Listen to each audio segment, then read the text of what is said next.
హనుమంతరావు గారు చేసినవన్నీ చెప్పారు, చేయాల్సినవి కూడా చెప్పారు. ఆయన చెప్పిన దాంట్లో ప్రధానంగా ఒక రహదారి చెప్పారు,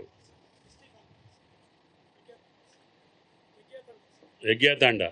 గుర్తుపెట్టుకో, అది కూడా శాంక్షన్ తీసుకో. తర్వాత ఆదినారాయణ గారు 1937 నుంచి చరిత్ర చెప్పారు, అందరు ముఖ్యమంత్రులను తీసుకొచ్చారు. మరి రేవంత్ రెడ్డి గారిని ఎప్పుడు తెస్తారో ఏంటో చూడాలి. ఆయన గారు ఇళ్ల స్థలాలు ఆ రోజు అడిగారు, ఈరోజు అడిగారు. అది ఇరిగేషన్ ప్లేస్ కాబట్టి కలెక్టర్ గారు లేరు ఈరోజు. శ్రీజ గారు నోట్ చేసుకొని ఇరిగేషన్ డిపార్ట్మెంట్ తోటి రివ్యూ చేసి ఆ స్థలం, ఎందుకంటే ఈ గ్రామం నష్టపోయింది ఆ రోజు డీప్ కట్ వల్ల. బావుల్లో కూడా తాగటానికి నీళ్ళు లేని పరిస్థితి ఉన్నప్పుడు ఎన్టీ రామారావు గారితో వస్తే మాకు లిఫ్ట్ ఇరిగేషన్ కావాలని పెట్టారు. పెడితే అప్పుడు లిఫ్ట్ ఇరిగేషన్ కేవలం నల్గొండ జిల్లాకే పరిమితం, ఖమ్మం జిల్లాలో లేదు అని చెప్పి ఆనాటి పెద్దల ఒప్పందంలో, పెద్ద మనుషుల ఒప్పందంలో రాసి పెట్టారు.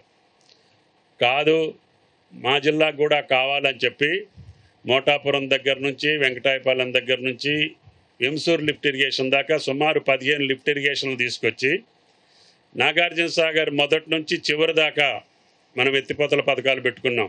ఏనుకూరు డీప్ కట్ కానీ, వెంసూరు డీప్ కట్ కానీ, వెంకటాయపాలెం డీప్ కట్ కానీ, మోటాపురం దగ్గర నుంచి మెరక ప్రాంతాలకి నీళ్ళు ఇచ్చుకుంటూ. కాకపోతే దయచేసి ఆ లిఫ్ట్ ఇరిగేషన్ల కింద వరి పొలాలే ఇవ్వకండి.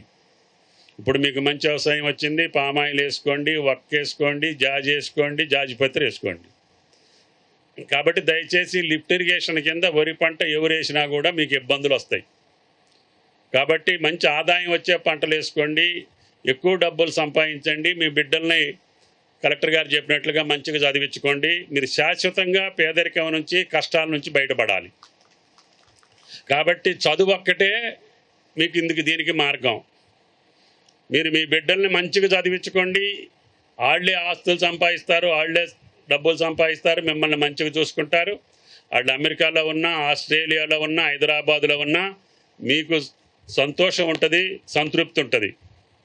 కాబట్టి అత్తమానం పత్తేసా, మిర్చేసా, వరేసా, దానికి ఇట్టబోయింది, దానికి గులాబీ పురుగు వచ్చింది, దీనికి వైరస్ వచ్చింది, దానికి కథ, అవన్నీ ఇబ్బందుల నుంచి తప్పుకునే పంటలు పెంచుకోండి, కోతుల నుంచి బతికించుకోండి, మనుషులు పని లేని వ్యవసాయం చేయండి, డబ్బులు వచ్చే వ్యవసాయం చేయండి. అప్పుడే మీకు సంతోషం ఉంటుంది, సంతృప్తి ఉంటుంది.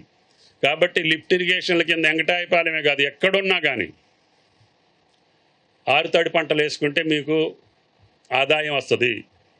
అదేవిధంగా ఆ ఇళ్ల స్థలాలు కూడా ఆర్డీఓ గారు, కలెక్టర్ గారు, మన కలెక్టర్ గారు ఈరోజు లేరు, ఆయనతోటి మీటింగ్ పెట్టించి ఆ ఎన్ఎస్పి భూమి ఎట్ట తీసుకోవాలో అవసరమైతే క్యాబినెట్కి కూడా తీసుకొని ముఖ్యమంత్రి గారితో మాట్లాడి ఇళ్ల స్థలాలు ఏర్పాటు చేసుకుందామని చెప్పి కూడా విజ్ఞప్తి చేస్తుంది. మీకు ఇచ్చినటువంటి పనులు కూడా దగ్గరుండి ఏ డిపార్ట్మెంట్ అయినా కూడా శాశ్వతంగా 10 కాలాల పాటు మళ్ళీ మీ పిల్లలు నిశ్చింతగా ఆ బిల్డింగ్లో ఉండేటట్టుగా ఉండాలి. డిపార్ట్మెంట్ అధికారులు కానీ, కట్టే కన్స్ట్రక్షన్ ఏజెన్సీ కానీ, ఆ డిపార్ట్మెంట్ ఈడబ్ల్యూఎస్ కానీ, ఇంతకుముందు కట్టినవన్నీ కూడా నేను మంత్రి అయి కట్టినవన్నీ మళ్ళీ నేనే కూడగొట్టి మళ్ళీ కొత్తవి కట్టాల్సి వస్తుంది. కాబట్టి దయచేసి మళ్ళీ ఆ పద్ధతులు రాకుండా శాశ్వతంగా ఉండేటట్టుగా మీకు 3 కోట్లు ఇచ్చాం కాబట్టి పటిష్టంగా, పకడ్బందీగా కార్పొరేట్ హోటల్ ఎట్లుంటుందో మన హాస్టల్ అట్లుండాలి. కాబట్టి దయచేసి ఇంజనీరింగ్ డిపార్ట్మెంట్ కానీ, బీసీ వెల్ఫేర్ కానీ దగ్గరుండి చూసుకోవాల్సిందిగా మిమ్మల్ని కోరుకుంటూ, ఈ గ్రామానికి నాకు 43 సంవత్సరాల అనుబంధం ఉంది. నేను బసవనారాయణ గారి ద్వారాగానే రాజకీయ పార్టీ సభ్యత్వం తీసుకున్నా. కాబట్టి ఈ విలేజ్కి సంగతి అటు చరిత్ర గొప్పకుంది, ఇటు చరిత్ర ఇంకొక చరిత్ర కూడా గొప్ప చరిత్రే ఉంది. ఇది వి వెంకటాయపాలెం ఖమ్మం జిల్లాలోనే పేరెన్నిక గ్రామం. ఇందాక ఆదినారాయణ గారు చెప్పిన చరిత్ర అంతా గుర్తుపెట్టుకొని కలెక్టర్ గారు చెప్పినట్లుగా అంతకంటే మంచి చరిత్రను సృష్టించేదానికి మీరందరూ పాటుపడాలని, కష్టపడాలని, దానికి సహాయ సహకారిగా మీ మనిషిగా నేను ఉంటానని చెప్పి విజ్ఞప్తి చేస్తూ అందరికీ నమస్కారం. Thank you. తెలుగులో ఫాస్టెస్ట్ న్యూస్ ఇప్పుడు కొత్త అవతారంలో 5 సెకండ్లోనే పూర్తి వార్తా సమాచారం మీ చేతిలో. సోషల్ మీడియా ట్రెండ్స్ మీ కళ్ళ ముందుకే live TV and voice search ఆప్షన్స్తో ఇప్పుడే డౌన్లోడ్ చేయండి. యాప్ లింక్ డిస్క్రిప్షన్లో ఉంది.